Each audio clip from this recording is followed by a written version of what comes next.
l'actualité n'attend pas et le temps nous est compté. Toutes nos excuses pour ce retard. Mesdames, Messieurs, bonjour à toutes et à tous. Dernier acte de la visite du président Emmanuel Macron au Burkina, l'inauguration de la centrale solaire de Zaktouli est réalisée pour combler le déficit énergétique de la capitale burkinabé. Cette centrale solaire, la plus grande d'Afrique de l'Ouest, pourra mettre à la disposition de la Sonabel 33 MW. Les nuits atypiques de Koudougou ouvrent leurs portes ce soir pour la 22e fois. Les NAC se tiennent cette année autour du thème Jeunesse et défense du patrimoine culturel. Pour nous en parler, nous recevons le directeur de ce rendez-vous culturel, Kouroubi Kwala. Bonjour, monsieur Kwala. Bonjour. Merci d'être venu ce midi sur notre plateau pour nous parler de ce NAC 22e édition. Merci infiniment. La centrale solaire de Zaktouli est opérationnelle depuis ce matin. Elle a été inaugurée par les présidents Roch-Marc Christian Kaboré et Emmanuel Macron d'une capacité de production de plus de 33 MW. Cette centrale a été réalisée en 18 mois grâce à un financement de partenaires européens dont l'Agence française de développement, l'AFD. Plus de 31 milliards de francs CFA ont été injectés dans le projet. Reportage Souleymane Sanou, Olopoda. Le Burkina dompte le soleil pour sa transformation structurelle par le biais des énergies renouvelables. Un simple engagement en 2013, la centrale solaire de Zaktouli est aujourd'hui une réalité. Les acteurs qui ont contribué sont l'Union européenne, la France et l'État du Burkina Faso. C'est donc une fierté légitime pour les présidents Kaboré et Macron d'inaugurer officiellement la plus grande centrale photovoltaïque de l'Afrique de l'Ouest d'un coût estimé à plus de 31 milliards de francs CFA. Le Burkina Faso a pris la ferme résolution de mettre tout en œuvre pour exploiter l'une de ses principales ressources naturelles qu'est le soleil.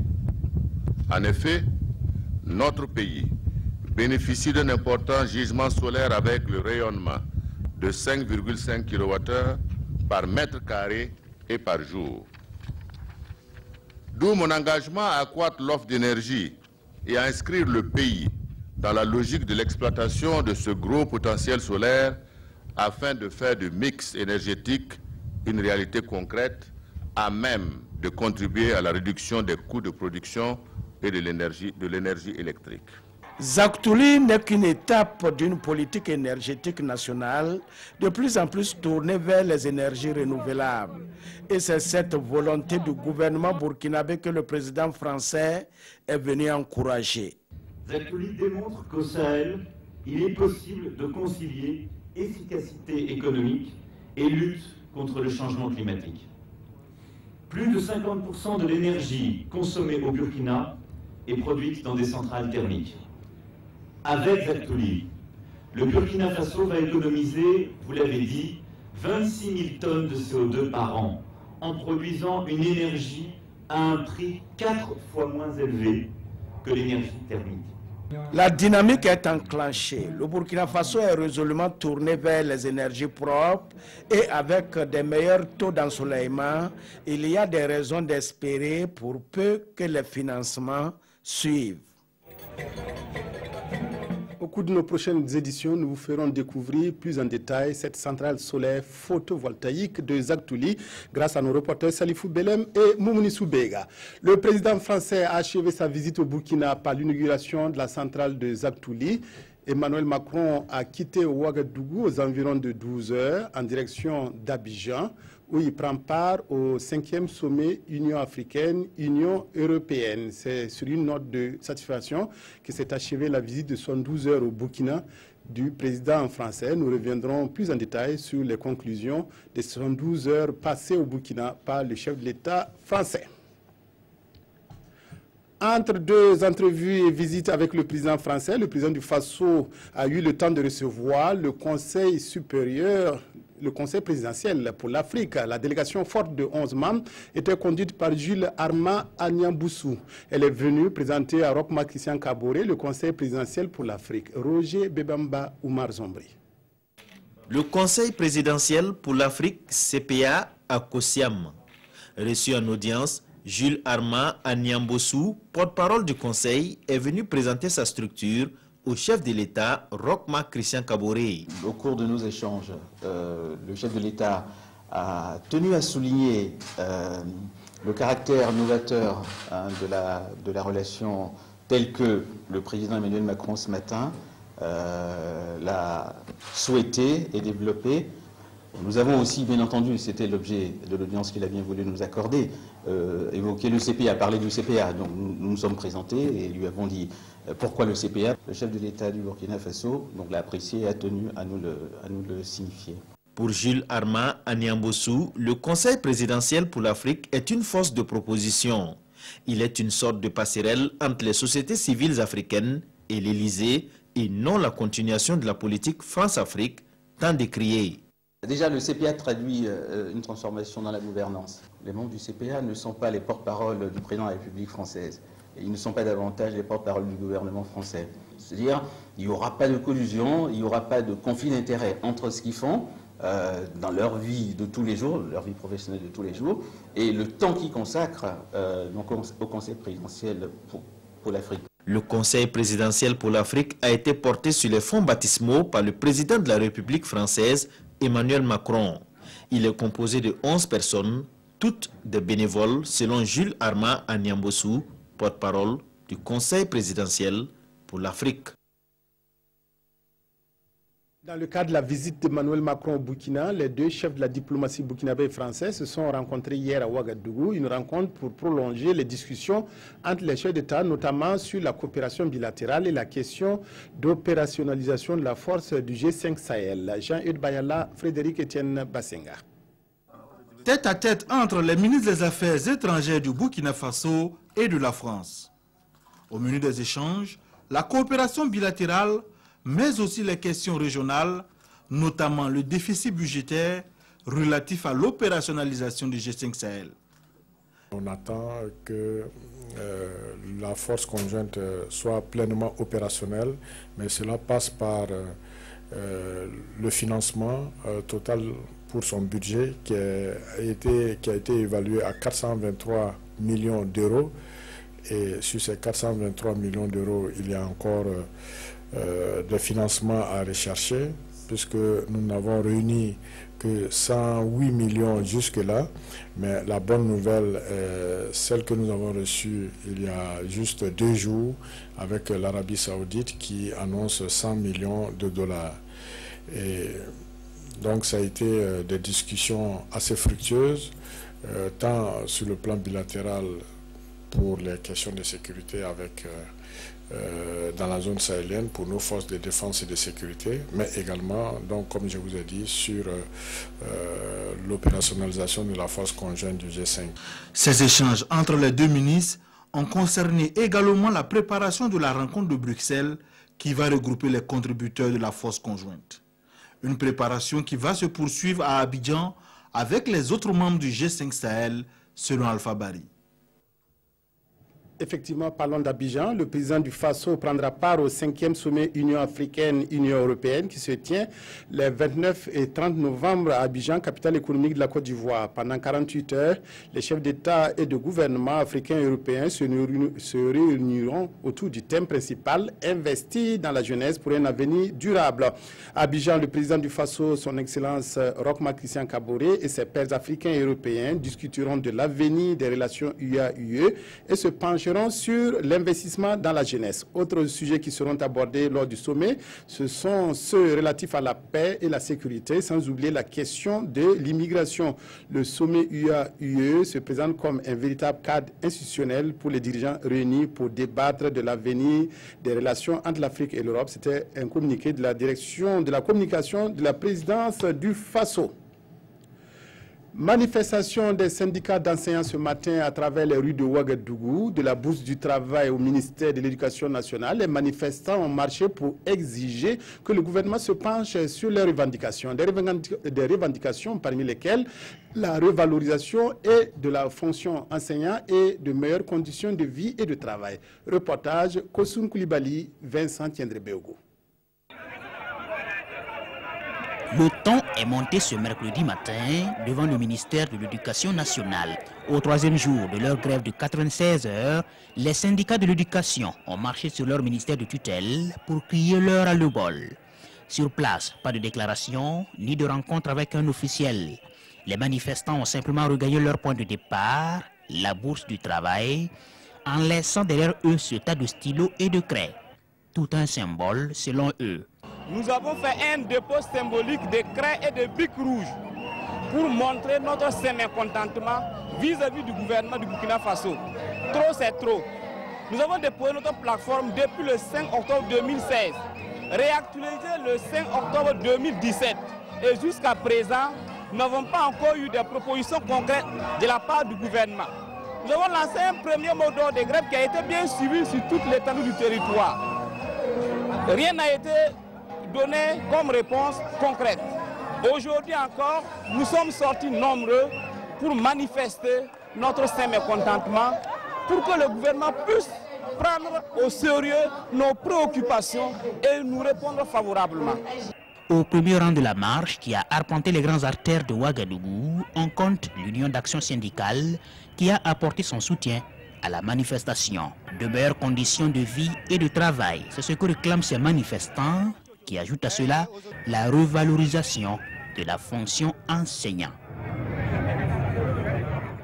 Les transporteurs et promoteurs d'auto-écoles des Cascades ont échangé avec le ministre des Transports, de la Mobilité urbaine et de la Sécurité routière. Rencontre samedi dernier à Banfora pour évoquer le projet de modernisation de la sécurisation et de réimmatriculation des titres de transport. Le ministre Souleymane Soulama a expliqué à l'assistance les objectifs de cette opération et sont bien fondés. Martin Zerbo, Moumouni Baro, à Bobo Dilasso.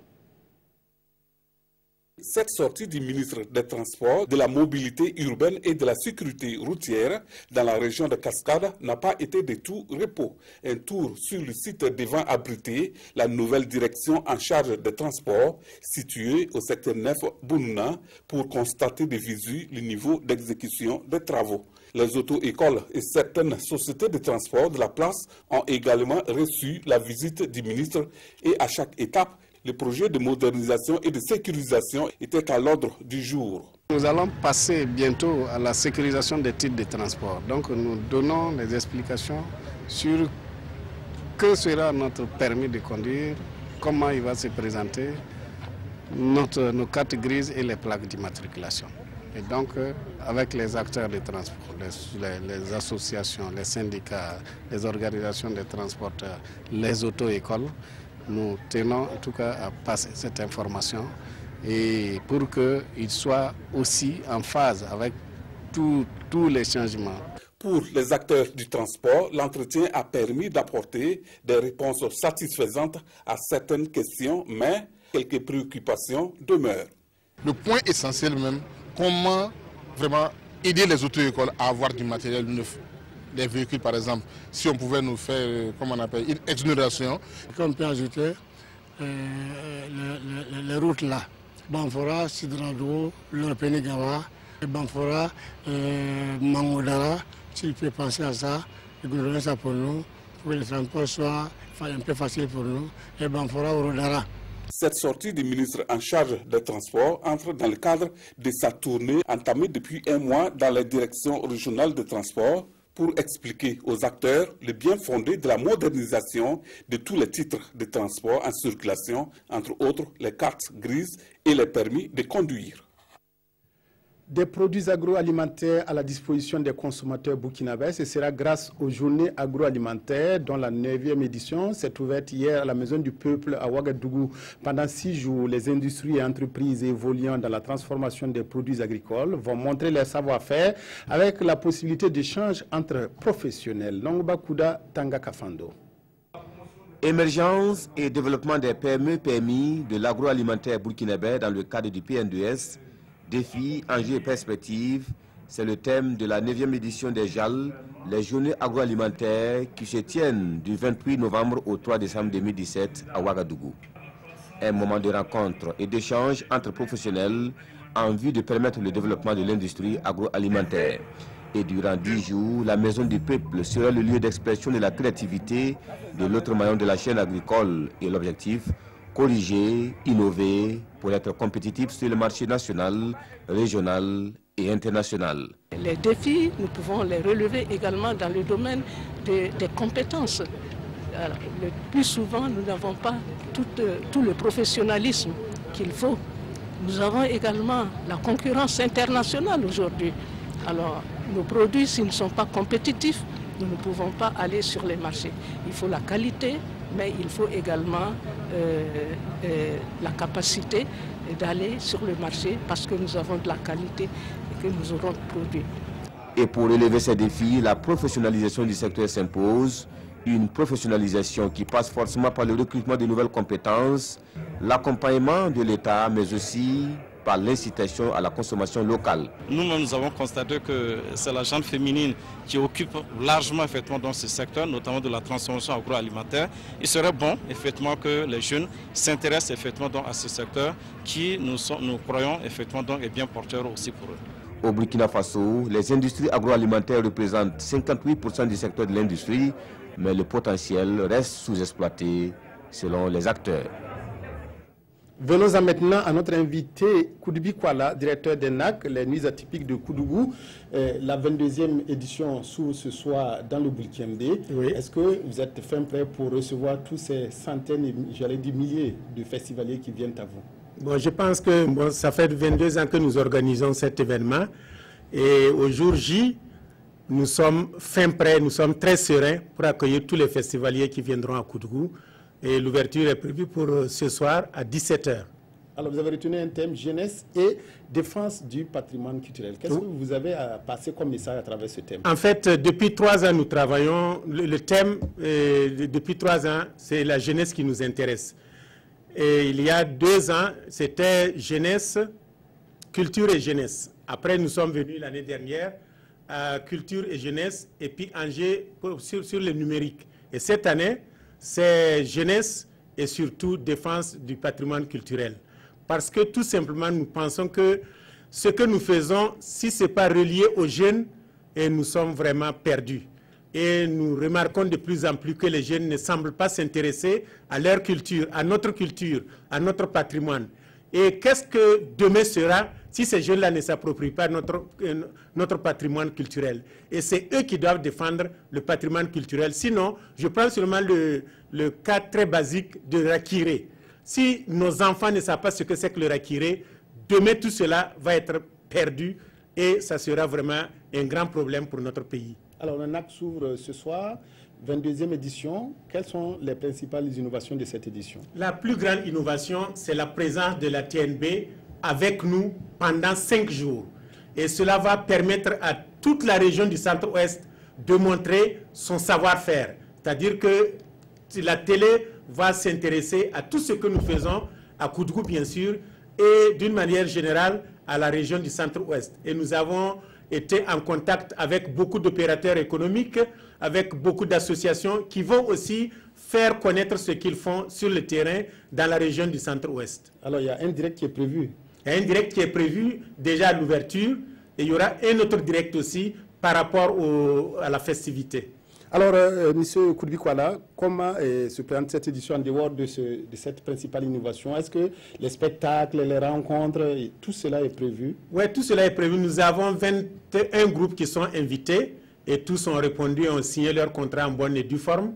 Et nous avons aussi le village atypique qui est construit, 200 stands qui ont été complètement loués en un temps record. C'est la première fois. Et nous avons l'espace enfant qui existe toujours. Et enfin, nous avons les rencontres professionnelles qui vont débattre surtout du thème. Et nous invitons beaucoup les jeunes de Koudougou à venir avec nous parce que c'est vraiment leur problème. Pour nous, tout est derrière nous, mais eux, il faut qu'ils prennent le relais. Alors, les jeunes de tout le Burkina. Alors, le parrain de cette édition, c'est qui? C'est le Naba Tigré, le Larlé Naba. Et nous pensons que nous avons fait un très bon choix. Voici quelqu'un qui n'a pas renié une seconde sa culture. Il est dans la culture, dans l'agriculture, et au niveau de la culture même en tant que tel, c'est quelqu'un qui sait ce qu'il fait. Et il est vraiment dedans et nous voulons qu'il soit là pour nous conseiller et surtout dire aux jeunes, attention à la jeunesse, faites attention parce que si jamais vous laissez échapper votre culture, vous vous adossez au vide. Alors, quel est le message particulier que vous voulez livrer pour clore cet entretien? Le message que je voudrais livrer, c'est d'abord dire à la population de Koudougou de toujours accueillir les festivaliers comme il se doit.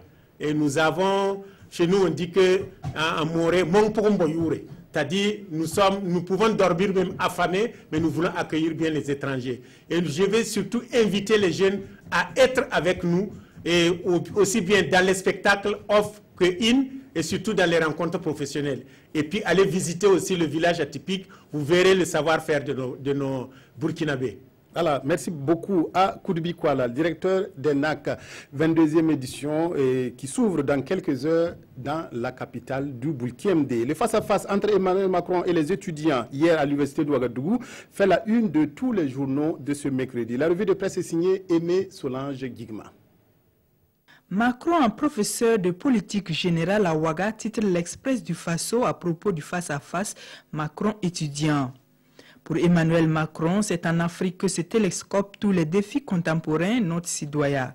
Il reconnaît par ailleurs dans le quotidien d'État que les crimes de la colonisation européenne sont incontestables et préconise une lutte conjuguée entre États africains et européens pour venir à bout du terrorisme tout en réitérant le soutien de la France à la force conjointe du G5. Également, il suggère d'anéantir les réseaux passeurs, souligne citoyen. Aujourd'hui, au Faso retient de ce discours la création d'un centre pour jeunes africains à Ouagadougou.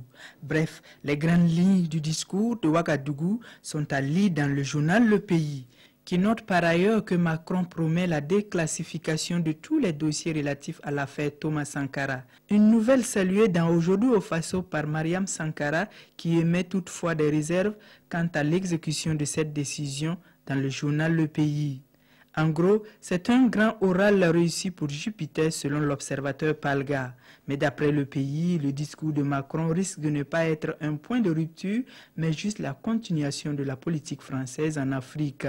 Cependant, il s'apparente à des prolégomènes du partenariat égalitaire dont Abidjan tentera d'entracer les linéaments. Réplique Aujourd'hui au Faso.